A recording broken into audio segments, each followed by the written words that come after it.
So this guy walked in with some curiosity. I want to know what is a good update. So we hate this update word. An update is not just after completing the work. Yeah, I've started. I think I'll reach. Some traffic is here. 20-30 minutes. Should they stop the train, pull the chain? The mindset of why we are giving the update and will automatically make the how part very good. Clarity of thought is clarity of speech. People are not so bothered about the pattern. So it will help both like verbally as well as in written. We're talking about actively communicating our updates. Yes. Where the stakeholder gets to know the work that you've done for the day. Sometimes the TL asks, the manager asks, and client asks. Sometimes your friend also asks, so what is the update? So guys, looks like we are in a role today. They saw that we are on camera and we're recording a bunch of things. So this guy walked in with some curiosity. So we made him sit here. So apparently he also has some questions and we'll see if any of that is helpful for you and helpful for him. His name is Santosh. He's worked with us for the last 2.5 years. He was with Infosys before he joined us. So hi Santosh. Hi Roshan. How's your day going so far? So far so good. So Roshan, I have a question. I want to know what is a good update we'll give on our work. Stakeholder knows whatever we have done. It's a perennial problem of status updates. All the developers and everybody in software industry hates this word, I think. Update. Because I think we get that question 10 times a day. Not in our team, but in general, I think we all would agree that, sometimes the TL asks, the manager asks, and client asks. Sometimes your friend also asks, what is the update? So we hate this update word, I think. But on a serious note, I think I'll also take an example here. When you start from, on a regular day, when you start from your home and come to office, or when you're traveling somewhere with a group of people, we say, okay, where are you? The language may not be same. The language may not be a status update, but probably your friend is calling you and saying, okay, how far have you reached? That's maybe an update, right? Think of what is the best answer. If you say I've started, the person doesn't know because from your home to airport or railway station is probably 45 minutes out. Now, if you say I've started, you are saying that, yeah, I'm answering your question. I'm telling you where I am. But if you think from the other person hardly gets to know how far have you reached. Should they stop the train, pull the chain? Should they try and do something which will help you get there? Or maybe somebody is on the way stuck and they want you to help that person. Anything like that. So if you think from that mindset always, it will be naturally a good update that you'll give because you're keeping in mind the interest of the team and the stakeholder. So instead of saying, yeah, I've started and I'll reach in 40 minutes. If you say I've started 5 minutes back or I've started 20 minutes back but I'm stuck in this traffic jam and it might take another 20 minutes, so I'm running late. Or you might say I'm stuck, there's an accident on the road and I don't know how long it will take. So you go along and I'll see you at the next station or I'm totally blocked, I don't think I can make it. So you're giving a true sense of where you are in your journey to the airport. It will give them some clarity of decision making or understanding of where you are. An update is not just after completing the work.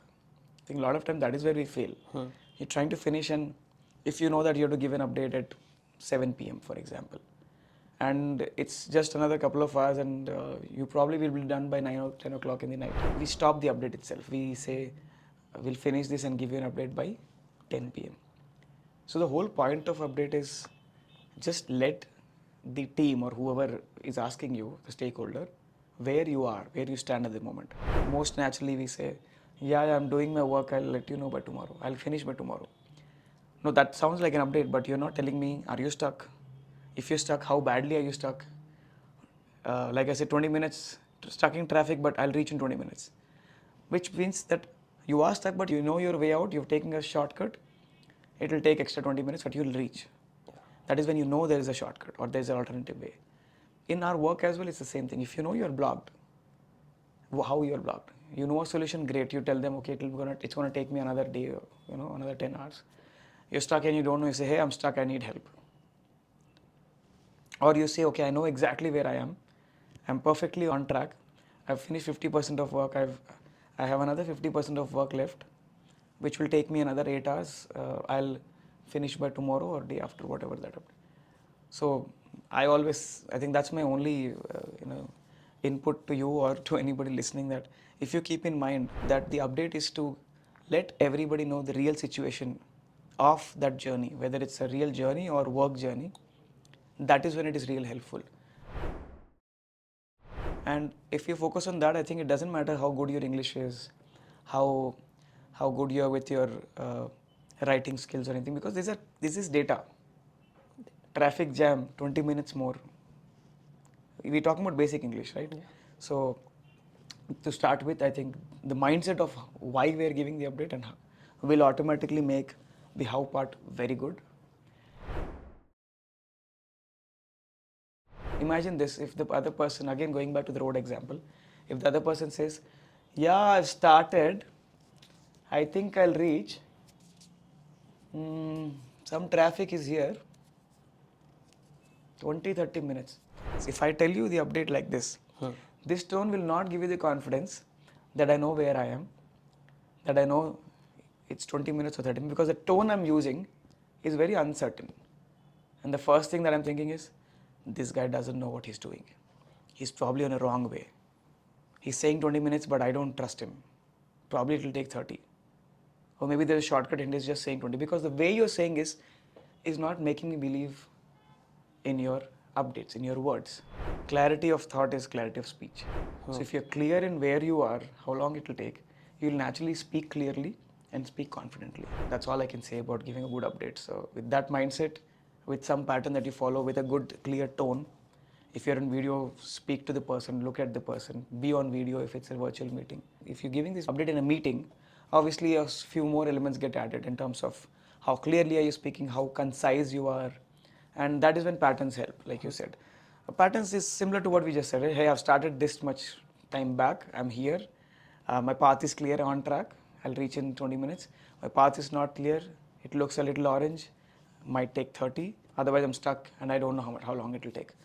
If you just follow some pattern which works the best in that project for that stakeholder and speak confidently in a concise manner, it tells them that you know what you're doing. So it will help both like verbally as well as in written.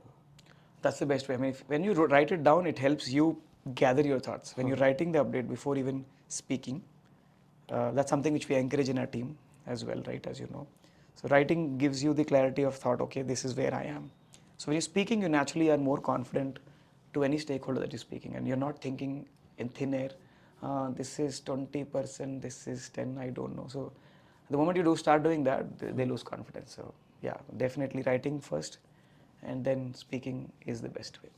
Like we do write the updates like in the proper pattern, but will not be in a good shape to deliver it verbally. So how you're speaking is what you're talking about. I think that comes from practice. It's just a speaking practice. It's not about your updates. It's nothing specific to your updates. And obviously you should not be reading. It's not wrong to read because you're anyways posting this on whichever email thread or Slack thread that you need.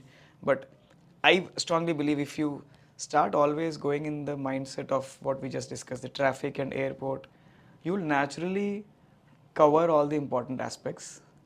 You've already written them down. And you speak more clearly. The reason why you said is if you're getting eagerness or that anxiety of how do I say this or how do I that is probably coming because you're unsure which one to speak first. So let's say you've written 3 or 4 points. You're thinking, oh, I have to say this first or this first. What if he asks this question? Because you've written it for yourself, but they may ask in whichever order they want. They might ask you about story 1 first and story 5 later. No matter how well you write, if you remember the mindset or how you're approaching this, less chances of you missing out or you trying to remember, because now it's looking like you're trying to remember a pattern and trying to just speak the same thing by reading it out. But if you try and remember the factors that are important for a good status update, people are not so bothered about the pattern. People are more bothered about, am I getting the right data points that are needed for me to know is the work on track or not. The whole point of status update is, are we on track or not? I think if you try and think from that mindset, it might get better a little bit. Otherwise, it's a lot of practice again. Speaking to clients is practice. Got it. Good. So that was Santosh with something which we've been discussing off lot, and he took this same opportunity of being on camera and discussing same thing. It's not something which we've discussed in the same manner though, but yes, we do keep discussing status updates, and yeah, definitely we're improving, and Yes. clients are happy with this. I'm happy with that. So thanks for asking that, and hope it helps you as well. Thank you so much. That's again Roshan Kotla on behalf of the Salesforce Club. These are my team members from Team Altalk, which is powering the Salesforce Club. And we'll see you next time with another question.